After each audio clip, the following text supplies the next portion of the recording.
الفرخة وحطيناها في الصاجة ندخلها تتشوى بقى في الفرن. عملناها 8 قطع، وحطينا الكبدة عليها هي والرقبة، يعني الفرخة كاملة عشان تكفي عيلة كبيرة. وسلقناها وحطيناها في الصاج عشان تتشوى. معانا هنا الصوص الشاوي، معانا هنا الصوص. ضربنا بصلاية وفص توم وقرن فلفل وفي الخلاط، وعملنا بقى معلقة سكر وزيت وخل وعصير ليمون زي ما احنا قبل كده احنا عملنا الخليط ده معاكم في المشويات.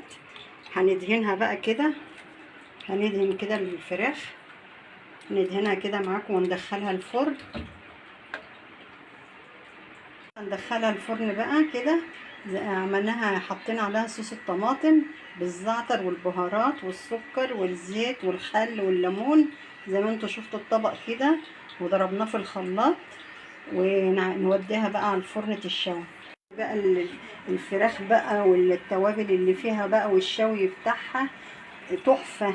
ما تنسونيش بقى في اللايك الحلو، واشوفكم ان شاء الله في فيديو جديد، والسلام عليكم.